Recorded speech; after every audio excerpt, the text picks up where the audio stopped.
today is from Luke 21, verses 25 through 36.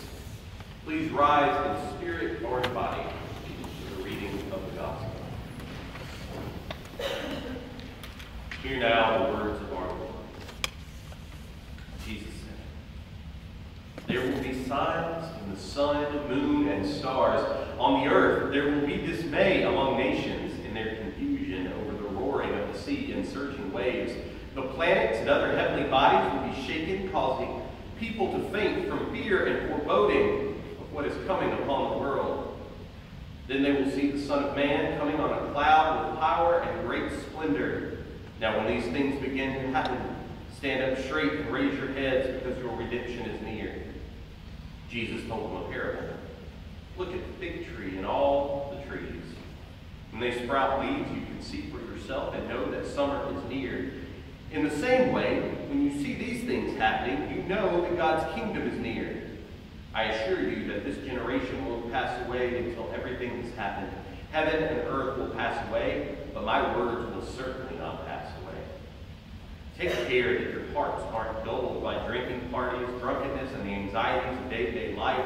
Don't let the day fall upon you unexpectedly like a trap. It will come upon everyone who lives on the face of the whole earth.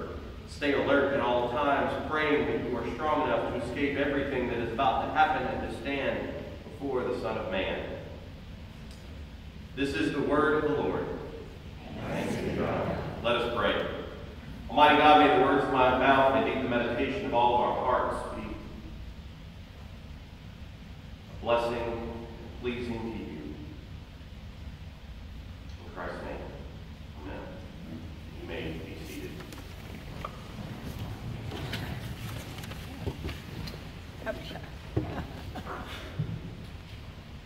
Just so you know, I have just realized that my sermon did not save. So, we're just going to talk here today.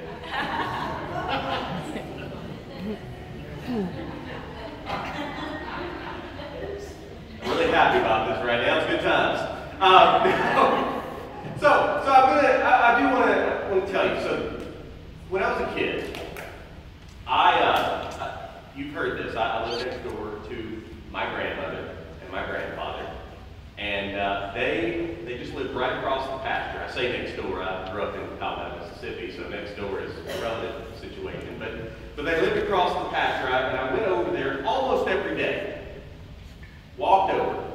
From the time I could walk, I would walk over to see my grandparents. And most of it was because I loved my grandparents and I wanted to see them very much. But there was also, right at the fence where I would come into their yard, there was a plum tree. And you could tell every year how tall I was, because the plums were stripped from here down. And I would walk out, I would eat plums, I'd walk in and visit with my grandparents, I'd walk out and I'd eat plums again. And by the end of the summer, it was just completely stripped from where I could stand, from where I could reach on down. But of course, in the winter, the plums were gone. They were gone. And I was always really sad about that. I love those plums. And I would walk by this tree every day in the winter. I'd look at the tree and I'd sigh. I'd really get a craving for some plums. They were good plums. And I'd walk in, I'd walk back out, and I'd see it again. But around late February, early March, this tree would start to bloom. If you've never seen a plum tree in the spring, you're missing something. It would just be a riot of color. And I could not eat those flowers. I tried when I was little, and I couldn't do it. But I knew that when that tree flowered, when it bloomed, that summer was coming, and I was about to get some plums very soon. And I started anticipating. I started getting excited. I knew warm weather was coming. I knew I was going to get stomach aches from eating fruit. I expectations were high. Because I knew what to look for. Because every year I saw the same thing and I knew what to look for. Today is the first Sunday of Advent. I know that most of you think of Advent, most of us. This world thinks of Advent as kind of that time in between Thanksgiving and Christmas. In part because that's exactly what it is. It is a time between, at least in the United States, between Thanksgiving and Christmas. But Advent is more than just kind of the beginning of the Christmas season. It is, in fact, an older season than Christmas. The church has been celebrating Advent far longer than it's celebrated Christmas. Because Advent is this season where we live and we recognize that we live in the in-between time. We live in between that time in the past where Christ was born, came as a child in a manger, which we will talk about during Christmas. We live in between that and the moment coming in the future when Christ will return and set the world right. And in the meantime, we live in this in-between time where we live, we love, we play, we laugh, we cry, we mourn, we live our lives. We're in the in-between. And I know as we get ready for Christmas, nobody really wants to hear these verses from our gospel today. We're ready for the soft light of Christmas, the glow of the stars, and the child gently cooing in the manger. And instead, our first scripture reading from the gospel in Advent is Jesus saying there will be signs in the sun and moon and stars and on the earth. There will be dismay among nations in their confusion over the roaring of the sea and surging waves. The planets and other heavenly bodies will be shaken, causing people to faint from fear and foreboding of what is coming upon the world. Merry Christmas.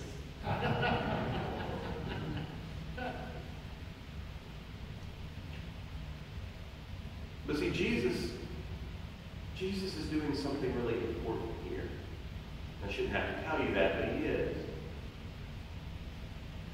He's pointing us to the fact that, look, the world has always been going through some pretty rough times.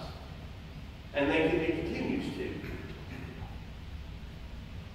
The signs in the sun and the moon and the stars, and we are good. The church is really good at picking up on those kind of scary signs, aren't we?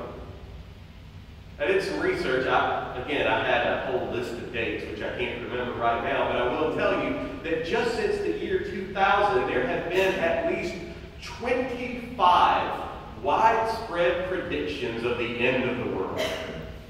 Just since 2000. 25. And that's just the ones that kind of got a lot of traction that we heard about in kind of mass media. Before that, there have been hundreds, just about every year. Every time there is a zero at the end of the year, the world is supposed to end. Every time there is a lunar eclipse or a solar eclipse or a flood or a fire or something, the world is supposed to end. Man, we pick up on that stuff. We watch it. The church has been really good at paying attention to the bad stuff.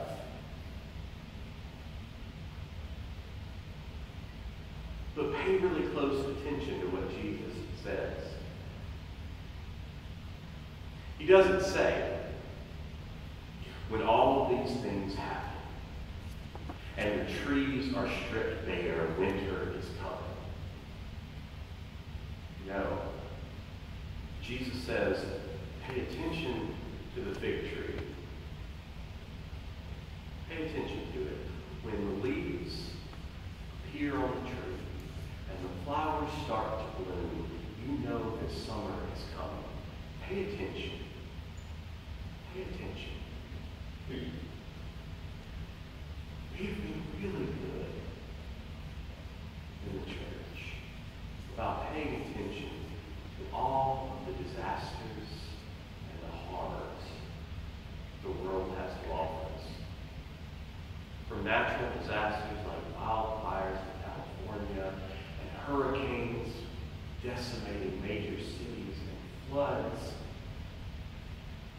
diseases,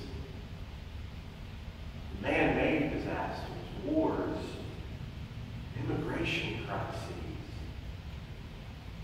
political and ideological splits. You live in Jackson, you ride on the road once or twice, and you begin to think that the world is about to end.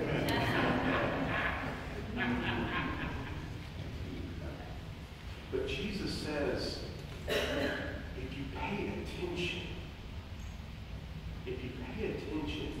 you can see what God is doing right now. You can see that God is bringing into the world God's kingdom, God's reign. You just have to keep your eyes open for it. Yes, there are fires, but there are so many risking their lives to save lives and save people's hard-earned property and livelihoods. There are floods, but there are people every time that there is a flood who take their own boats and go out and rescue people as quickly as they can. There are wars. But believe it or not, despite what everything might tell you on the news and in our own worries, this is the most peaceful era in human history. And there are people who work tirelessly every day to make sure that peace reigns. There are diseases, but there are people who make sure that those who are sick are taken care of. We can worry. We can panic. We can despair about all the bad things in the world. We in the church are really good at that. We can look at our own congregations and say, there just aren't as many people here as there used to be. We can pay attention to the faithful people who still show up and still want to do the work of God every single day. Jesus says, pay attention to that. And you will know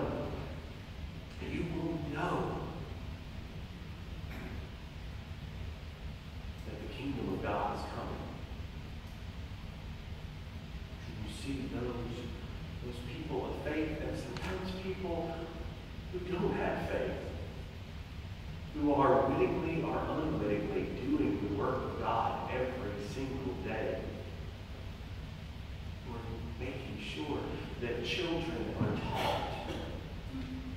Even though we despair of our school system, teachers who put in hour after hour to make sure that our children are treated as they should be treated and learn as they should learn. We despair of so much, but there are so many who are doing God's work today.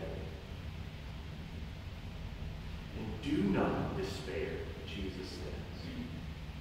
Don't let your mind get clouded by the drunkenness of despair. But instead live in the hope of Advent today, knowing that God is at work and that Christ is coming. We just have to keep showing up and doing God's work today and every day, knowing that we are striving not in vain, but we are supported by the one who has kept his promises and will continue to do so now and always.